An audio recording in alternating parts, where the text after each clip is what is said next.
Un gran saludo y un abrazo para todos los que nos están escuchando. Muchas de las personas podemos entender muy fácilmente lo que es tener un cuerpo saludable o fortalecer nuestro cuerpo. ¿Ya? Tener una rutina de ejercicios, comer saludable.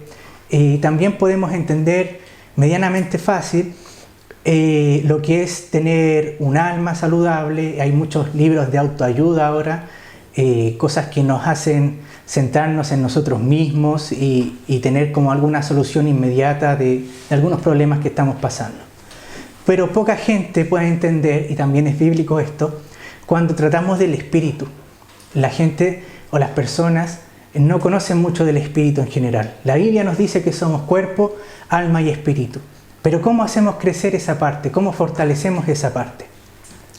Para responder un poco a esta idea vamos a remontarnos también a Esdras, capítulo 4, del verso 5 al 8, donde el pueblo de Israel estaba reconstruyendo el templo por mandato de Ciro, el cual los había dejado ir nuevamente a su tierra.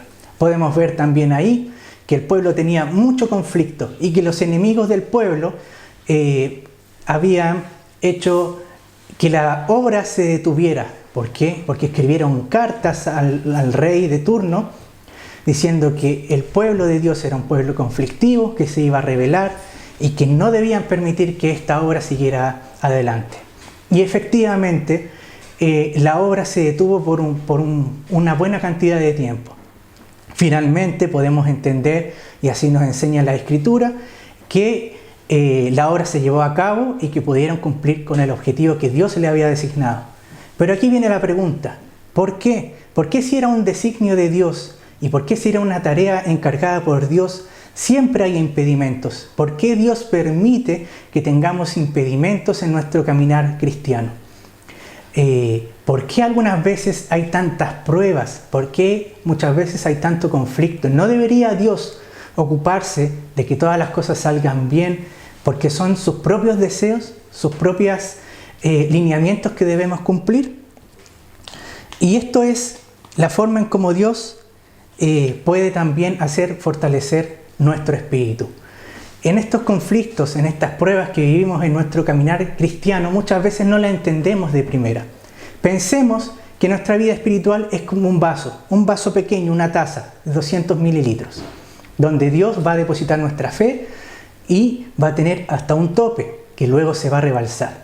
Pero cuando continuamos con estas pruebas y son aprobadas, Dios permite que ese vaso crezca y ya sea un jarrón de 1 litro, donde va a depositar nueva paciencia, nueva sabiduría en nuestra vida espiritual. Luego, cuando ya es rebalsado, vienen distintas dificultades que nos hacen crecer aún más. Y ese jarro ya va a ser un bidón de 20 litros. Luego va a ser un bidón de 100 litros y así va a ir subiendo y así vamos a ir fortaleciendo nuestra fe. No todas las cosas pueden ser sencillas también, porque también es necesario que nuestra fe sea aprobada para ir creciendo. Cuando en oportunidades no podemos entender lo que estamos pasando, porque siempre hay pruebas que son muy difíciles y cuando estemos inmersas en ellas no nos vamos a dar cuenta muchas veces o no podemos ver bien lo que está pasando. Tenemos que tener la siguiente idea. Cada uno de nosotros es capaz de vivir en el presente, recordar el pasado e imaginarnos el futuro. Y cuando estamos en estos conflictos, muchas veces solamente nos encasillamos en el ahora, en por qué estamos pasando esto.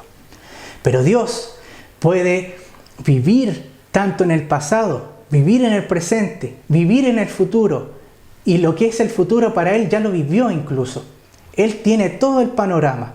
Y pensemos en esto, no solamente eso, sino que Dios tiene la capacidad de poder extenderse más allá en todas las opciones de futuro que podríamos tener si hubiéramos decidido por algo, si hubiéramos decidido no pecar en esto o tomar otra decisión. Dios sabe todas las posibilidades y todos los posibles futuros que hubiéramos tenido si hubiéramos hecho el caso A, el caso B, el caso C. Voy a ocupar una palabra que está muy de moda. Es como si Dios tuviera el control de todos esos multiversos que se van formando si es que yo decido por A, B o C. Y así con todas las personas. Con esa pequeña información imaginémonos todo lo grande que es la mente de Dios, todo lo que es el conocimiento pleno de Dios. Y si tenemos ese conocimiento pleno de Dios, entonces es poco sabio de nosotros pensar que Dios pierde el control o que Dios no está enterado de lo que nosotros estamos pasando. Cuando tengamos esos pensamientos, tenemos que confiar que Dios es el único que nos está guiando y que pone estas pruebas con un propósito. Es difícil, no vamos a decir que no es fácil, muchas veces no lo entendemos, pero cuando estemos pasando por estas pruebas, cuando estemos pasando por estas dificultades, recordemos que lo que tenemos que hacer es buscar primero el reino de Dios. Tengo problemas en mi matrimonio, busca primero el reino de Dios. Tenemos problemas en nuestro trabajo, busca primero el reino de Dios. Pon tus ojos en Jesús